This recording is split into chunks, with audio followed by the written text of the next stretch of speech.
Halo para kaum rebahan yang terhormat dimanapun kalian berada. Gimana kabarnya? Semoga kalian sehat selalu ya.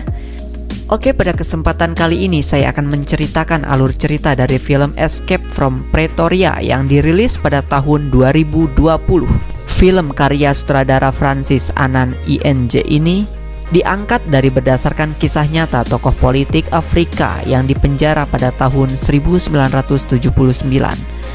Aktor kenamaan Inggris Daniel Radcliffe yang menjadi pemeran sebagai Jenkin dan berpasangan dengan Daniel Webber yang berperan sebagai Stephen Lee. Film Escape from Pretoria mengikuti kisah Jenkin dan Stephen Lee, dua pemuda vokal yang aktif menantang praktik apartheid di Afrika Selatan. Apartheid merupakan sebuah pemahaman yang menganggap ras kulit putih berada di posisi lebih tinggi daripada ras kulit hitam. Suatu ketika, saat sedang menyebarkan selebaran berisi kampanye anti-apartheid, mereka ditangkap polisi. Jenkin dan Lee dinyatakan bersalah oleh pengadilan dan dijatuhi hukuman masing-masing 12 dan 8 tahun penjara. Mereka kemudian dibawa ke penjara Pretoria, penjara dengan keamanan ketat, tempat di mana para tahanan politik diasingkan. Di penjara ini mereka bertemu tahanan politik lain yang dijatuhi hukuman seumur hidup bernama Dennis Goldberg. Jenkin dan Lee mengajak Goldberg bekerja sama untuk melarikan diri, tapi ia menolak. Mereka lantas mengajak tahanan lain, Leonard Fontaine, untuk bekerja sama merencanakan pelarian. Fontaine kali ini setuju dan mereka pun segera memulai aksinya dengan menganalisis sistem keamanan penjara dan membuat kunci kayu untuk membuka pintu sel.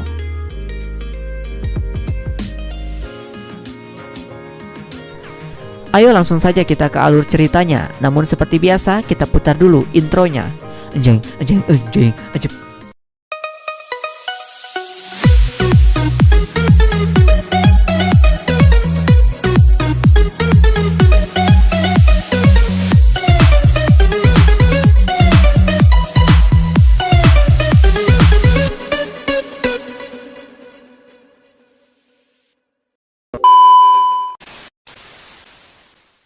Di awal cerita diperlihatkan pada tahun 1973, separuh Afrika Selatan membara.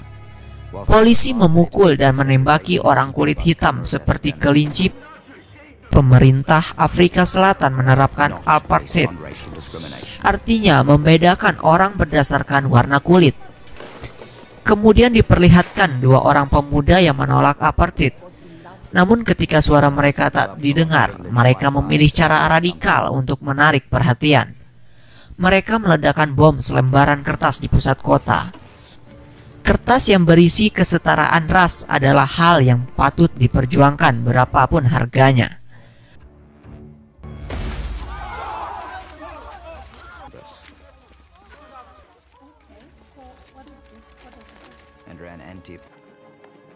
Let's go. On we go.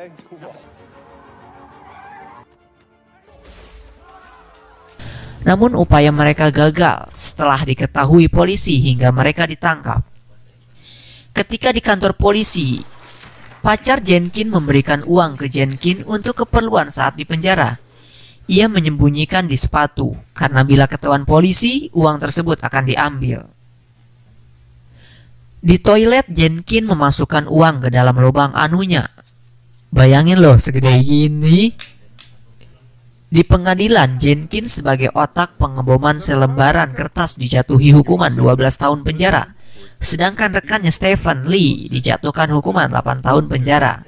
Seperti yang sudah kita jelaskan barusan. Para pengunjung di ruang sidang nampak terkejut dengan hukuman yang dinilai terlalu memberatkan.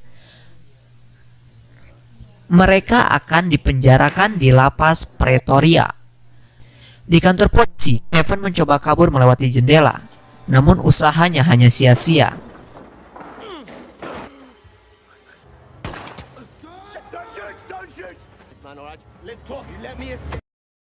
Mereka dibawa ke Pretoria menggunakan mobil tahanan.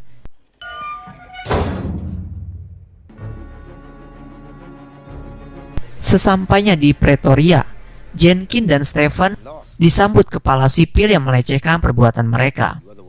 Kemudian Jenkins dan Stephen dibawa memasuki lapas dan berhenti di tiap garis pintu jeruji yang berlapis-lapis.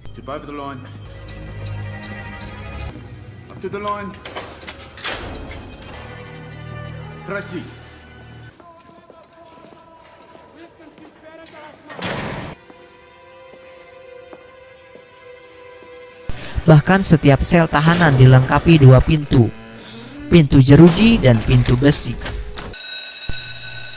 Di hari ke-1, di sel Pretoria, sipir membukakan pintu dan menyuruh mereka untuk sarapan.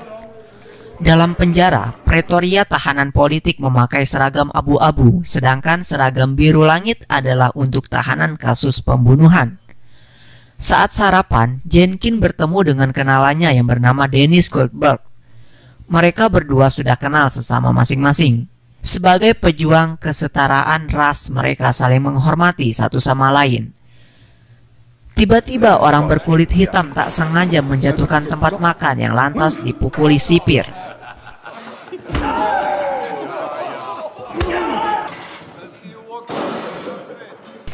Singkat cerita, saat berada di lapangan, Dennis menjelaskan spesifikasi penjara. Dengan tinggi tembok 6 meter, lampu sorot yang sangat terang, dan para sniper yang berada di atas atap. Sementara saluran air tidak memungkinkan untuk dilewati. Dari pengalaman Dennis, setiap tahanan baru selalu mencoba kabur. Namun 1 minggu di dalam penjara akan membuat mereka menyerah. Tidak lama setelah itu, Jenkins dan Stephen dihampiri seseorang. Ia tiba-tiba berbicara bahwa Dennis selalu menuang air dingin di tiap rencana melarikan diri. Ia bernama Leonard Van Tine. Leonard mengatakan beberapa napi memang pernah mencoba kabur, namun tak ada yang berhasil. Tetapi ia percaya bahwa selalu ada orang yang pertama. Menurut Leonard, cara terbaik kabur adalah dengan melewati pintu penjara. Singkat cerita, Jenkins mengeluarkan uang simpanannya, lalu mempercayakan uangnya pada Dennis.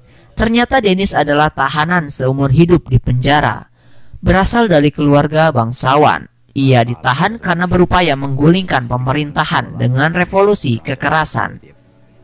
Di hari ke-23, setelah memikirkan beberapa ratus ide yang paling memungkinkan, Jenkins mulai menganalisa lubang kunci sel. Ia mengukur lubang kunci penjara dengan kertas dan pensil.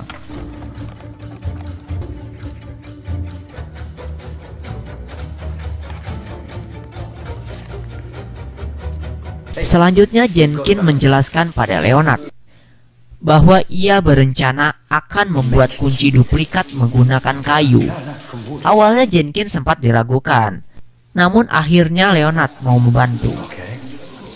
Singkat cerita, pada saat makan, Stephen dan Leonard membuat kegaduhan agar sipir mendekat dan Jenkins dapat memperhatikan anak kunci di pinggangnya. Berhari-hari Jenkins merekam bentuk anak kunci di kepalanya lalu menggambarkan di kertas.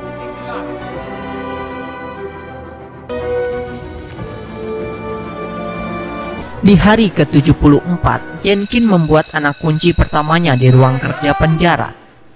Tiba-tiba bel berbunyi dan terlihat ada sipir yang mendekati Jenkins. Stephen menjatuhkan paku untuk mengalihkan sipir. Jenkins memasukkan anak kunci buatannya ke dalam termos. Sebelum kembali ke sel, termos setiap tahanan diperiksa oleh sipir.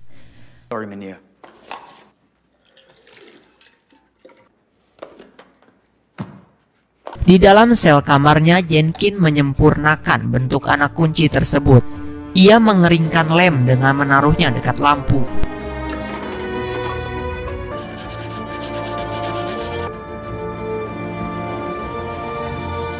Lalu mencobanya di pintu jeruji dan berhasil.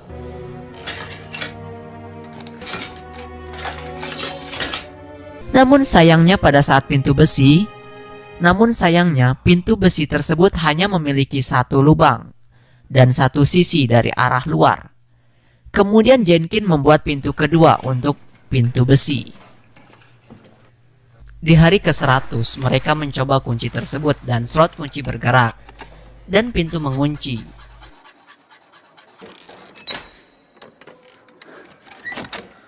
Namun sayangnya, kunci kayu itu macet dan patah di dalam lubang kunci. Sementara sipir sedang berjalan ke arah mereka, Jenkin mencoba berbagai cara untuk mengembalikan slot tersebut. Namun upaya tersebut gagal.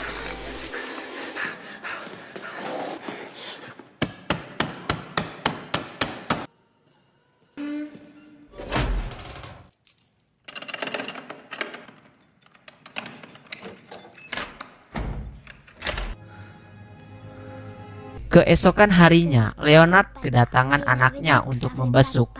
Leonard dijatahi waktu besuk 30 menit dalam 1 tahun. Ia melepaskan rindu pada anaknya. Namun belum sampai 30 menit, sipir tak punya hati ini menyudahi besukan tersebut. Hanya karena tangan Leonard memegang kaca. Oh, Allez, please, viens, Antoine, please. vite. Qu'est-ce qui se passe avec son fils Il l'aura. Je suis désolée. Désolée, Léna. Di hari ke-142, mereka melatih kaki dengan berlari sambil memikirkan cara bagaimana membuka pintu besi. Had a bad visit. Tiba-tiba Leonard mendapatkan ide, mengikat kunci dengan benang, lalu menariknya masuk ke lubang kunci.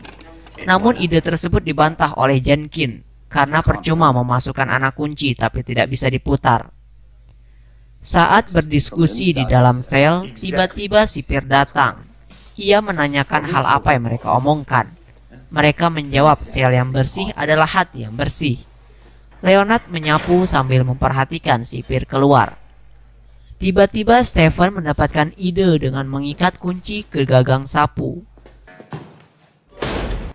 Not quite. Any more? Namun ide tersebut masih belum sempurna. Hingga ketika Jenkin sedang bekerja, ia memperhatikan mekanisme mesin bubut yang sedang digunakan. Kemudian ia membuat sambungan yang bisa memutar di ujung gagang sapu.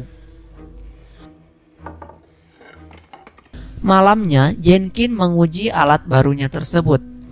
Percobaan pertama gagal. Namun setelah ia mengikis kuncinya sedikit, ia mencobanya lagi lalu berhasil.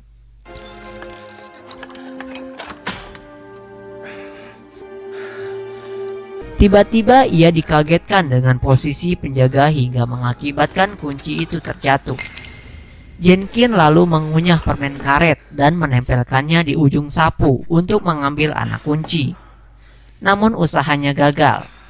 Setelah beberapa kali mencobanya, ia pun berhasil.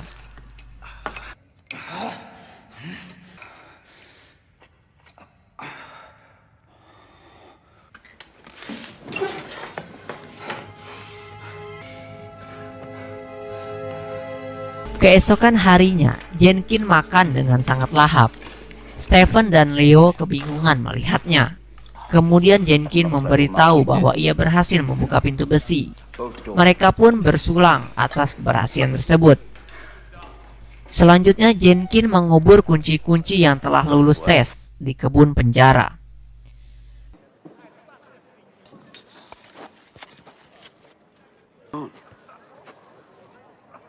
You clean up your own shit. Ja, meneer. Sampai di hari 206, Jenkin menduplikat semua kunci, termasuk kunci lemari peralatan. Kemudian mengumpulkan info dari sekitar penjara dari koran harian yang dibuang. Di hari 296, sipir memberikan kacamata pesanan Jenkin. Malamnya saat sipir memutar musik, Jenkin membentuk selimut agar seolah ia tertidur. Lalu keluar sel bersama Leonard untuk menguji coba kunci selanjutnya.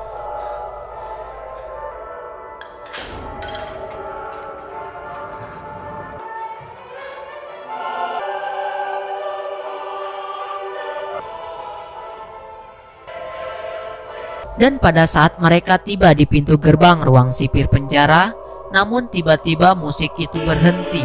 Lantas Jenkin dan Leonard bersembunyi di lemari peralatan.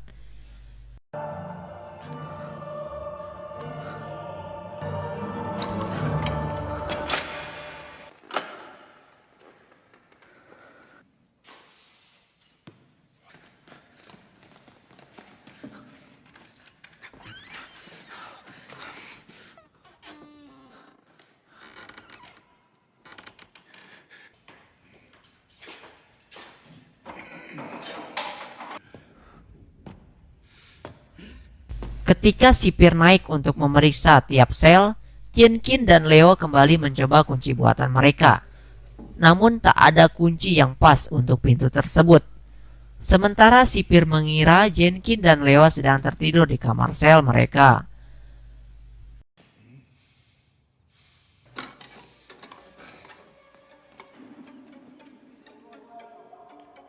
Belum berhasil membuka pintu, sipir kembali turun.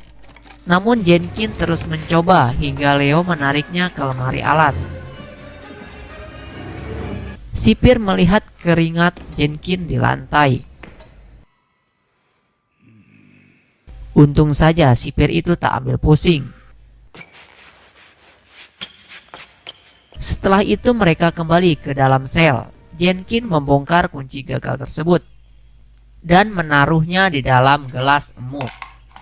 Keesokan harinya, Jenkin dibangunkan kepala sipir yang hendak akan melakukan pemeriksaan sel. Jenkin dimarahi karena masih tertidur setelah bel berbunyi. Because you're not sleep. I'm sorry, Captain. Don't you ever sleep through my bed again! Selanjutnya kamar sel diperiksa oleh sipir dan tidak lama Jenkin dipanggil. Kepala sipir menjatuhkan gelas emuk berisikan kunci kayu buatan Jenkin. Lalu ia mengambilnya dan menanyakan benda tersebut. Jenkin mengatakan bahwa itu adalah penjepit foto. Dan konyolnya, ia memasangkan kunci tersebut pada fotonya meskipun miring. Stupid idea. Tidak lama, kepala sipir menyuruh Jenkin membersihkan selnya dan pergi. Selanjutnya Jenkin, Stephen, dan Leo menguji kunci buatan mereka dan menyimpan setiap kunci yang berhasil di setiap ruangan yang berbeda. Perhaps why it can be so easily lost. Di hari ke-404, Jenkin diperiksa dokter gigi. Dokter merekomendasikan untuk mencabut gigi tersebut di luar penjara. Hal itu sangat dimanfaatkan Jenkin untuk mengamati cara sipir membuka pintu jeruji dan mengamati lingkungan penjara. Selama beberapa bulan terakhir, Jenkin, Stephen, dan Leo berhasil menduplikat semua kunci dan bolak-balik ke ruang sipir tanpa terdeteksi. Ia mengajak kelompok Dennis untuk kabur di penjara, namun mereka meragukan Jenkin.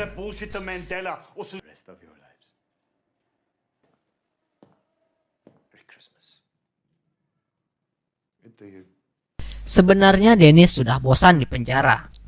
Namun resiko dari kegagalan rencana melarikan diri terlalu besar.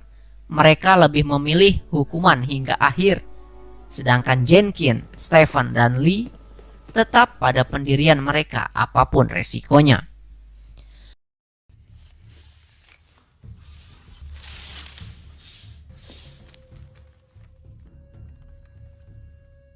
Sore itu terlihat para sipir beranjak pulang sambil mentertawakan kebiasaan tahanan yang kerap mereka intimidasi. Di hari yang sama, Jenkin, Stephen, dan Leo keluar dari sel.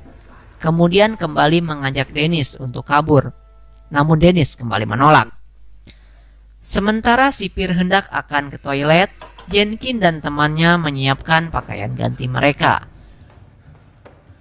Ternyata toiletnya mampet, hingga sipir kembali untuk mengambil alat vakum WC dari lemari alat.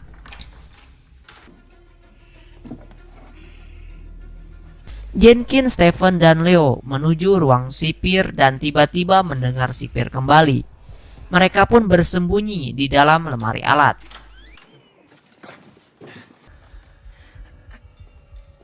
Sipir hendak menaruh vakum WC ke lemari alat. Beruntung Dennis membuat listrik konslet hingga membuat lampu semua sel mati dan membuat kegaduhan, yang memaksa sipir kembali ke sel tahanan.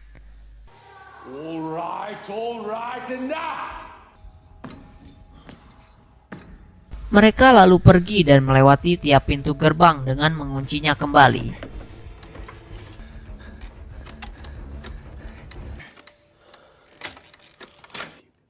Just the workshop key.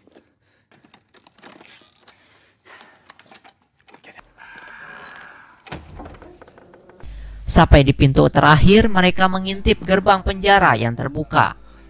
Di saat mereka mencoba membuka pintu terakhir, mereka mencoba semua kunci, namun tak ada yang cocok. Yes, I'm pushing it all the way in. Just give me another.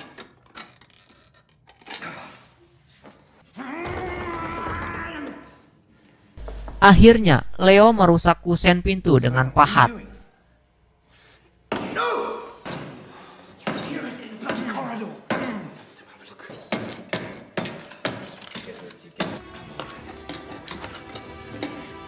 Lalu mencokel penguncian dengan obeng dan terbuka.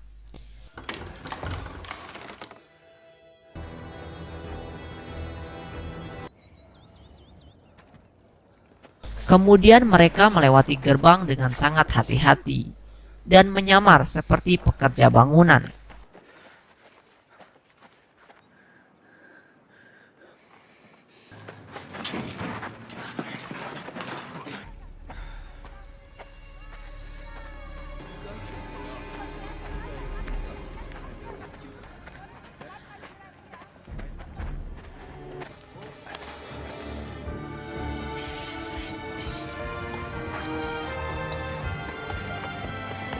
Sesampainya di halte Pretoria, mereka menyewa taksi menuju Joburg.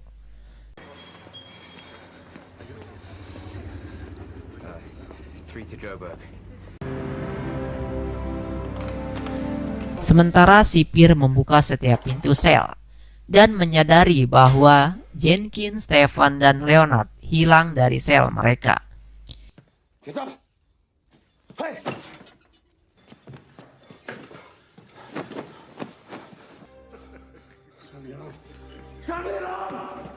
Di sisi lain, mereka sangat riang gembira.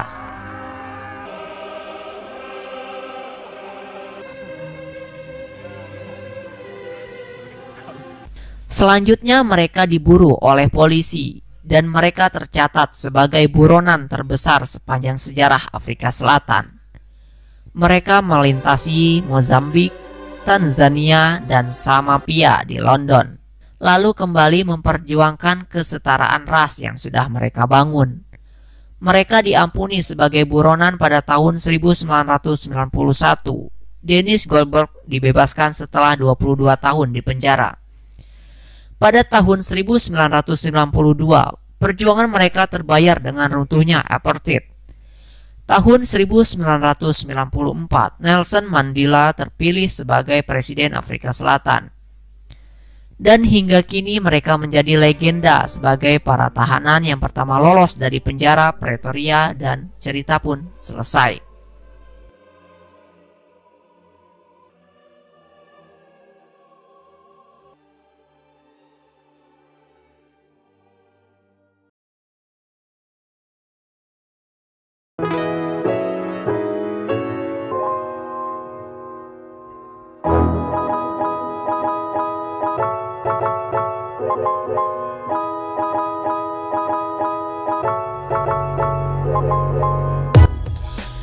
Oke, jadi pada film kali ini kita belajar bahwa kesetaraan ras adalah hal yang harus kita perjuangkan, tak peduli dengan harga berapapun. Jadi jangan saling mencela ke sesama ras manusia. Oke, mungkin cukup sampai di sini penjelasannya. Semoga kalian terhibur dan terima kasih yang sudah menonton dari awal hingga akhir. Jangan lupa tinggalkan saran dan kritiknya di kolom komentar. Jangan lupa untuk subscribe, like, comment, and share video ini ke teman-teman kalian. Dan sampai jumpa di video selanjutnya. Terima kasih. Wassalamualaikum warahmatullahi wabarakatuh.